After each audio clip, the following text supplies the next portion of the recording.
석사학위 논문 표절 시비에 48쪽 가운데 43쪽에서 정말 베껴도 너무 베꼈다고. 부정의혹 판정을 6개월 이내에 마치도록 해놓았는데 8개월이 지나도록 판정을 내리지 않고 지난 2014년에도 태권도 국가대표 출신인 문대성 의원의 박사학위 논문 표절 문제를 그때는 보름 만에 표절 판정이 지금 대통령 부인, 법무부 장관 자녀, 교육부 장관 등이 연루된 표절 의혹들은 중대한 시험대라고.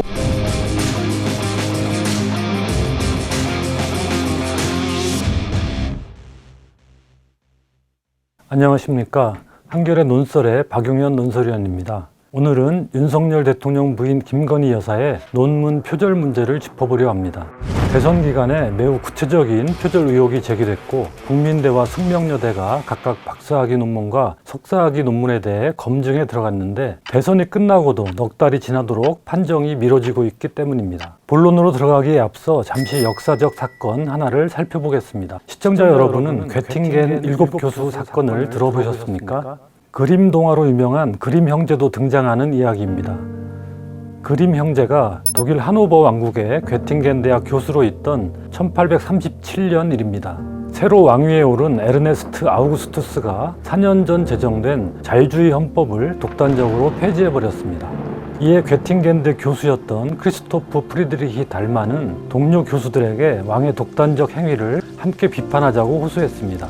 다수가 침묵한 가운데 6명의 교수만 동참했는데 그 가운데 그림 형제도 있었습니다. 학자적 양심에 따라 행동한 대가로 이들은 교수직을 박탈당하고 그림 형제의 형인 야코프 그림을 포함해 3명은 국외로 추방당했습니다. 하지만 이들의 행동은 독일과 유럽 전역에 커다란 반향을 일으켰고 이후 독일의 자유주의와 대학 학문의 자유를 확장시키는 계기가 됐습니다. 이들 7명을 괴팅겐 7교수라고 부릅니다. 이 사건이 보여주듯이 대학이 정치 권력에 예속되고 학자적 양심이 침묵에 갇히면 진리 탐구라는 대학 본연의 역할을 다하지 못하게 되고 그 사회는 무지와 역사적 지체에 빠지게 됩니다. 이런 이유로 1849년 독일 프랑크푸르트 헌법 초안과 1867년 오스트리아 헌법 등의 학문의 자유가 명시되기 시작했고 지금은 거의 모든 나라가 학문의 자유와 대학의 자치를 헌법상 기본권으로 보장하고 있습니다.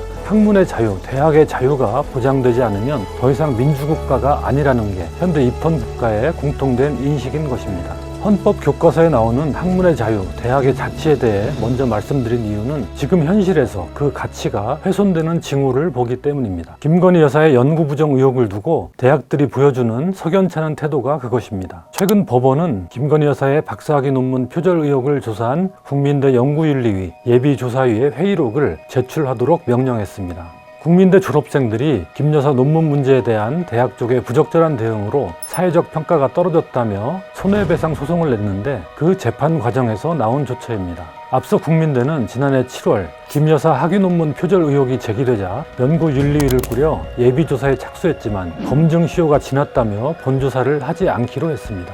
표절에는 검증 시효가 있을 수 없다는 원칙에 따라 대부분의 대학이 검증 시효를 폐지한 흐름에 역행하는 결정이었습니다. 게다가 국민대 스스로도 교육부 실태조사에서 표절 검증 시효를 폐지했다고 밝혔던 것으로 드러났습니다. 결국 본조사를 하지 않겠다는 것은 앞뒤가 맞지 않는 결정이었던 셈입니다. 이번에 법원의 제출 명령을 받은 회의록에는 이런 결정을 내리게 된 과정이 담겨 있을 것으로 보입니다. 이후 국민대는 입장을 바꿔 지난해 11월 다시 조사에 들어가긴 했습니다. 하지만 조사 마무리 시점을 애초 올해 2월 15일로 정했다가 대선 뒤인 3월 31일로 미뤘고 또 4월 25일 연구윤리위가 조사 결과를 심의했지만 표절 여부에 대한 판정을 내리지 않았습니다. 국민대 연구윤리위 규정에는 논문 부정 의혹 판정을 6개월 이내에 마치도록 해놓았는데 8개월이 지나도록 판정을 내리지 않고 있는 것입니다. 국민대가 애초 표절 검증을 회피하려 한 것, 또 조사 종료 시점을 대선 이후로 연기한 것, 그리고 윤석열 대통령 당선 이후 판정 절차를 계속 미루는 것은 권력 눈치 보기 등 정치적 요인이 아니면 설명하기 어렵습니다. 국민대는 지난 2014년에도 태권도 국가대표 출신인 문대성 의원의 박사학위 논문 표절 문제를 겪은 바 있습니다. 그때는 보름 만에 표절 판정이 났습니다. 당시 조사를 주관했던 김원홍 전 국민대 대학원장은 지난해 국민대가 김 여사 논문 검증을 하지 않겠다고 했을 때 자신의 프로필에서 국민대 관련 경력을 삭제하면서까지 강하게 항의하기도 했습니다. 김건희 여사의 석사학위 논문 표절 여부를 검증하는 숙명여대도 사정은 크게 다르지 않습니다. 지난 2월 14일 예비조사를 끝낸 뒤 5달 넘게 본조사 결정이 이루어지지 않고 있습니다. 숙명여대 졸업생들도 1인 시위를 벌이는 등 학교 쪽에 항의하는 행동을 벌여왔습니다. 이와 대비되는 게 이재명 더불어민주당 의원의 가천대 석사학위 논문 표절 의혹입니다. 역시 대선 기간에 논란이 됐던 이 논문에 대해 가천대는 지난 4월 18일 표절에 해당하지 않는다는 최종 판정 결과를 내놓았습니다. 가천대는 표절 의심 내용은 주로 인용 부실로 인해 발생한 것이 대부분으로 논문 자체의 원형과 독창성에는 영향을 주지 않았다고 설명했습니다. 만약 국민대와 숙명여대가 김건희 여사 논문을 검증한 결과 표절로 볼 수 없다는 판단을 했다면 어떤 태도를 보였을지 상상해 봅니다. 가천대처럼 조사 절차를 마무리 짓고 결과를 발표하지 않았을까요? 절차를 질질 끄는 태도로 밀어볼 때 표절이 아니라는 결론을 내기는 어려운 상황이 아닌가 짐작해 볼 수 있습니다.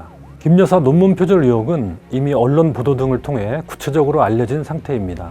김 여사의 국민대 박사학위 논문인 아바타를 이용한 운세 콘텐츠 개발 연구는 언론 기사와 인터넷 블로그 글을 베끼는 등의 표절 정황이 드러났고 김 여사가 재직했던 회사의 사업 계획서 내용을 도용했다는 의혹도 받고 있습니다. 또 학위 논문 심사는 조교수 이상의 교원이 맡아야 하는데 이런 자격을 갖추지 못한 전임 강사가 심사에 참여한 사실이 확인됐습니다. 논문 인준서에 심사위원 5명 서명이 모두 비슷한 글씨체인 점도 의문으로 떠올랐습니다. 이 논문과 함께 표절 의혹을 받고 있는 3편의 학술지 논문도 표절 검증 대상인데요. 이 가운데 하나인 온라인 운세 콘텐츠의 이용자들의 이용 만족과 불만족에 따른 회원 유지와 탈퇴에 관한 연구의 경우 영문 제목에 회원 유지를 멤버 유지라고 엉터리로 표기해 기본도 갖추지 못한 논문이라는 지적을 받았습니다. 이 같은 표절 의혹에 대해 대학이 엄정히 대처하지 않는다면 진리탐구라는 대학의 존재 이유를 포기하는 것이나 마찬가지입니다. 정신적 도둑질에 해당하는 표절은 학문적 차원에서는 더욱 엄격히 다뤄야 할 부정행위입니다. 미국에서는 대학은 물론 고등학교에서도 표절에 대해 가차없는 응징을 합니다. 표절과 관련한 대표적 소송 사례로 언급되는 하우 사건이 있습니다. 미국 메릴랜드주 유명 사립학교인 블리스 스쿨의 폴 하우라는 졸업반 학생이 표절 행위로 적발되자 학교 쪽은 징계를 내리는 데 그치지 않고 이 학생이 입시에 합격한 대학들에까지 이 사실을 알렸습니다. 하우는 이 같은 학교의 조치가 명예훼손에 해당한다며 소송을 냈으나 패소했습니다. 하물며 고등학교도 이렇게 엄정한 대처를 하는데 대학이 표절 문제에 제대로 대처하지 않는다면 대학이라고 부르기도 창피한 노릇입니다. 더구나 학위 논문은 학문적 노력의 결정체로 그 대학의 수준과 성취를 보여줍니다. 그런 학위 논문의 표절 의혹은 대학의 명예와 직결되는 문제입니다. 학위 논문 표절 의혹에 대한 부실한 대응이 혹여라도 정치 권력의 영향력 때문이라면 더 큰 문제가 됩니다. 한 대학의 평판 차원을 넘어서는 일입니다. 논문을 심사해 학위를 수여하는 일은 학문적 양심과 자율이 절대적으로 지배하는 대학 고유의 영역입니다. 여기에서 대학의 자율성이 발휘되지 못하고 외부의 영향을 받는다면 학문과 대학의 자유는 껍데기만 남을 것입니다. 과거 독재 시대에는 정치 권력을 비판하는 교수들이 직접적인 탄압을 받기도 했습니다. 민주국가에서 있을 수 없는 일이었습니다.